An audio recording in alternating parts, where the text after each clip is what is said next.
حضرت عائشہ کہتی ہیں کہ میں نے رسول اللہ صلی اللہ علیہ وسلم کو کسی نفل کی ادائیگی کے لیے، یعنی سنت بھی اصل میں نفل نماز ہے، ایک فرض ہوتی ہے ایک نفل، پھر جو آپ نے زیادہ تاکید سے پڑھی ان کو سنت قرار دے دیتے ہیں اور باقی جو کبھی کبھار پڑھی وہ نفل ہو جاتی.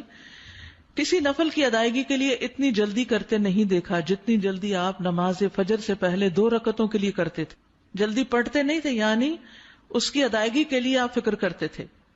حضرت عائشہ ہی سے روایت ہے کہ نبی صلی اللہ علیہ وسلم نے طلوع فجر کے وقت 2 رکعت نماز، یعنی فرض کی بات ہے یہاں، آپ نے 2 رکعت نماز پڑھنے کی شان کے بارے میں فرمایا کہ ان کو پڑھنا میرے نزدیک ساری دنیا سے زیادہ محبوب ہے. آپ نے فرمایا جو آدمی عشاء اور فجر کی نمازوں میں آ سکتا ہے تو اس پر لازم ہے کہ وہ آئے، اگرچہ اسے گھسٹ کے کیوں نہ آنا پڑے، یعنی گھٹنوں کے بل یا پیٹھ کے بل گھسٹ گھسٹ کے ہی آنا پڑے تو بھی آئے، لیکن آئے ضرور. کیوں؟ اس لیے کہ جو شخص فجر کی نماز پڑھتا ہے وہ اللہ کی حفاظت میں آ جاتا ہے. رسول اللہ صلی اللہ علیہ وسلم نے فرمایا جس نے صبح کی نماز پڑھی پس وہ اللہ کے ذمے میں ہے، اللہ کی حفاظت میں ہے، اللہ کے ذمے ہو گیا. بس اللہ تم سے اپنی حفاظت کے بارے میں کسی چیز کا مطالبہ نہ کرے. کیا مطلب ہے اس کا؟ یعنی جو اللہ کے ذمے ہے اس پر کوئی ظلم نہ کرے اور ظلم کر کے اللہ کے سامنے جواب دے نہ ہو، اس لیے کہ جس سے اللہ پوچھے گا، مطالبہ کرے گا، یقیناً اسے اپنی گرفت میں لے لے گا اور لے کر منہ کے بل جہنم میں پھینک دے گا. اس سے کیا بات پتہ چلتی ہے کہ جو شخص فجر کی نماز کی حفاظت کرتا ہے وہ اللہ کے قریب ہو جاتا ہے، اللہ کی حفاظت میں ہو جاتا ہے. کسی کو حق نہیں کہ اس پر ظلم اور زیادتی کرے. جو اس شخص پر زیادتی کرے گا جو فجر پڑھتا ہے تو وہ دراصل اس ذمے میں خیانت کر رہا ہے جس کو اللہ نے اپنے ذمے لیا ہے، اور پھر قیامت کے دن اللہ تعالیٰ ایسے شخص کو پکڑے گا. یعنی فجر پڑھنے والے کی عزت اور احترام لازم ہے، کیونکہ صرف مومن ہی اس کی پابندی کرتا ہے. بہت سے لوگوں کے لیے فجر کی نماز بڑی بھاری ہوتی ہے، وہ ایک خاص وقت سے پہلے نہیں اٹھتے. کچھ لوگوں کی اکثری قضا ہو جاتی، وہ چونکہ دیر سے سوتے ہیں تو صبح اٹھ نہیں پاتے، تو ان کی حفاظت اللہ کے ذمے پہ نہیں ہے. تو اس لیے بہت ہی فکر کرنی چاہیے کہ فجر کی نماز قضا نہ ہو، یعنی کوئی باقی کر لیں، نہیں، کیونکہ باقی تو پھر ہم جاگ ہی رہے ہوتے ہیں نا، تو اذان بھی سنائی دے دیتی ہے اور وقت بھی پتہ چل رہا ہوتا ہے اور دوسروں کو بھی ہم دیکھتے ہیں پڑھ رہے ہیں تو پڑھ ہی لیتے ہیں. لیکن فجر کی چونکہ ایک ذمہ داری ہوتی ہے اٹھنے کی بھی، اور پھر وقت پر اٹھنے کی، اور پھر مسجد میں جانے کی، تو اس لحاظ سے اس کی حفاظت بہت ضروری ہے. اور فجر پڑھنے والا شام تک اللہ کی حفاظت میں ہوتا ہے. اس میں ایک واقعہ بھی آتا ہے احادیث کی کتابوں میں. اعمش کہتے ہیں کہ سالم بن عبداللہ بن عمر، ابن عمر کے کیا لگے بیٹے اور حضرت عمر کے پوتے، یہ حجاج کے پاس بیٹھے ہوئے تھے. حجاج کے بارے میں سب جانتے ہیں کہ بہت ظلم کرتا تھا. تو حجاج نے ان سے کہا اٹھو اور فلاں آدمی کی گردن مار دو. تو سالم نے تلوار اٹھا لی کیونکہ اس کا حکم تھا مارنے کا، اور اس آدمی کو پکڑا اور محل کے دروازے کی طرف چل پڑا. تو ان کے والد ابن عمر نے ان کو دیکھ لیا جب وہ اس آدمی کو باہر لے کے جا رہے تھے. تو انہوں نے کہا کہ کیا یہ واقعی ایسا کرنے جا رہا ہے؟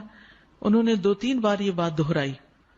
پھر باہر لا کر سالم نے اس سے پوچھا کیا تم نے فجر کی نماز پڑھی ہے؟ یعنی جس کو مارنے کا حکم تھا، کہا تم نے فجر کی نماز پڑھی ہے؟ اس نے کہا ہاں. سالم نے کہا پھر تم جس راستے سے جانا چاہتے ہو چلے جاؤ، اور وہ واپس آئے اور تلوار پھینک دی. حجاج نے ان سے پوچھا کیا تم نے اس کی گردن اڑا دی؟ انہوں نے جواب دیا نہیں. حجاج نے پوچھا کیوں؟ سالم نے جواب دیا میں نے اپنے والد کو یہ کہتے ہوئے سنا ہے کہ رسول اللہ صلی اللہ علیہ وسلم نے فرمایا جس نے فجر کی نماز ادا کی وہ اللہ کی حفاظت میں ہے یہاں تک کہ شام ہو جائے. تو ان کے والد نے ان سے کہا کہ سمجھدار رہو، میں نے تمہارا نام اسی لیے سالم رکھا کہ تم سلامت رہو، یعنی اللہ کے ذمے کے اندر خیانت نہ کرو. تو بہرحال اس سے یہ پتہ چلتا ہے کہ انسان سے بڑے بڑے حادثے، بڑی بڑی مصیبتیں ٹل جاتی ہیں جب وہ فجر کی نماز کی حفاظت کرتا ہے. اب تو الحمدللہ ہر شخص کے موبائل پر الارم ہوتا ہے اور موبائل ہر شخص کے سرہانے ہوتا ہے، تو کوئی بھی یہ نہیں کہہ سکتا کہ میں صبح نہیں اٹھ پایا. 1 نہیں 2 3 الارم لگا لیں، 5 منٹ کے وقفے پہ رکھ لیں اس کو، کیونکہ جو شخص یہ 2 نمازیں پڑھے گا، بخاری میں آتا ہے، وہ جنت میں داخل ہوگا. ایک اور روایت میں آتا ہے وہ آدمی ہرگز دوزخ میں نہیں جائے گا جس نے سورج نکلنے سے پہلے اور سورج کے غروب ہونے سے پہلے نماز پڑھی، یعنی فجر اور عصر کی.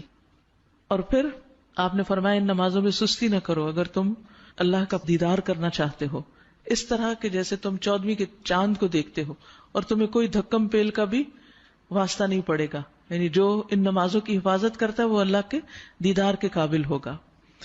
اور پھر بعض اوقات لوگ رات قیام کرتے رہتے ہیں، آخر حصے میں سو کے فجر قضا کر دیتے ہیں. کیا ہے تہجد کے لیے اٹھے تھے، وہ آنکھ نہیں پھر کلی فجر کے لیے. تو یہ نہیں ہونا چاہیے. عمر رضی اللہ عنہ کہتے ہیں میں صبح کی نماز با جماعت پڑھوں یہ مجھے اس سے زیادہ محبوب ہے کہ میں ساری رات قیام کروں. ساری رات کے نوافل سے زیادہ محبوب ہے کہ فجر کی نماز جماعت کے ساتھ.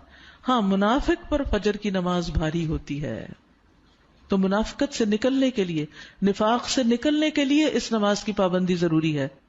ابی بن کعب کہتے ہیں ایک روز رسول اللہ صلی اللہ علیہ وسلم نے ہمیں صبح کی نماز پڑھائی. اس کے بعد فرمایا کیا فلاں حاضر ہے؟ لوگوں نے کہا نہیں. آپ نے پوچھا کیا فلاں آیا ہے؟ لوگوں نے کہا نہیں. آپ نے فرمایا بلا شبہ یہ دو نمازیں منافقوں پر سب سے بھاری ہیں، سب نمازوں سے زیادہ بھاری، یعنی فجر اور عشاء. اور اگر تمہیں معلوم ہو کہ ان میں کیا کچھ اجر و ثواب ہے تو تم ان میں ضرور آؤ، خواہ گھٹنوں کے بل ہی کیوں نہ آنا پڑے. تو اس لیے خود بھی اور اپنے گھر والوں کو بھی، اپنے بچوں کو بھی اس کا پابند کریں. سبحانک اللہم و بحمدک اشہد ان لا الہ الا انت استغفرک.